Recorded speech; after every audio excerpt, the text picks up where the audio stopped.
Hi and welcome to the Geek Legion of Doom. This is a B-movie review.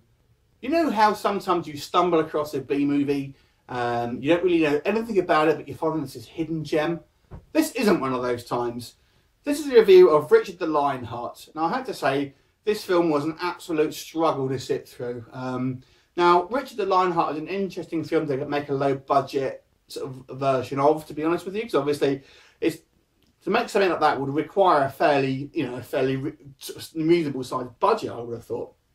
Now, let's get one thing straight first of all. This is not a historical retelling of actually the Richard the Lionheart. This is really just using that name and kind of making a sort of a low budget fantasy film based on that particular character.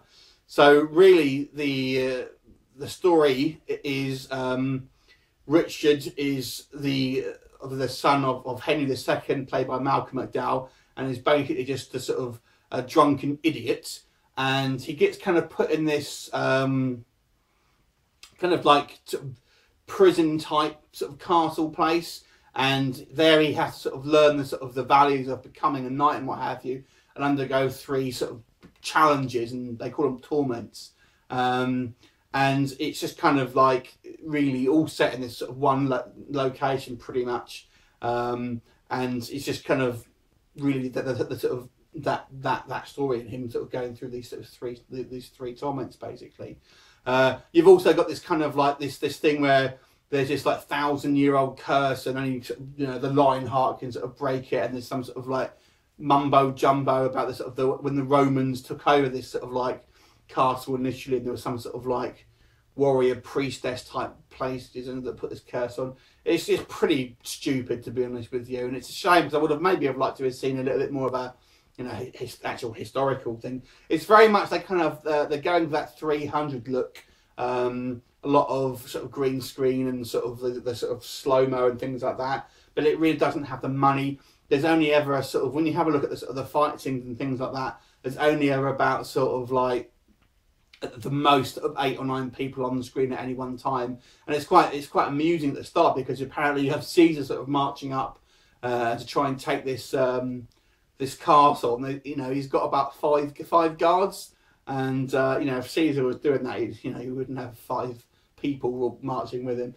And that's the thing. This film is pretty much terrible. There's not really any redeeming features here. The acting is pretty damn terrible, and you've got Malcolm McDowell in it. And Malcolm McDowell is obviously an established actor. He's maybe not considered to be one of the best actors ever, but he's certainly, when he's on the screen, obviously he's actually acting. Admittedly, he's probably not giving it his all, I'd imagine, for this sort of thing. But when anyone else speaks, though, it's so obvious, so terrible that the dialogue and the actual the way it's sort of delivered by the actors, it's absolute torture to sit through this film. It's the action scenes are extremely small scale and really not that exciting to watch. They keep having these kind of weird sort of flicky camera things as well, and it's just, this movie unfortunately is a massive turd.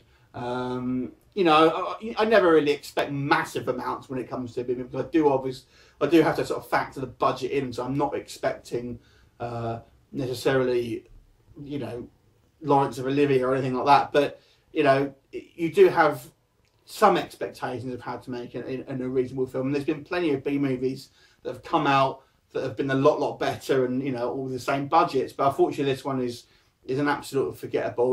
They should have, in my opinion, just forgot about the whole Richard the Lionheart thing and just made a fantasy film and it kind of made it a little bit more interesting. Well, completely rewrite the script and have different actors in it. There you go.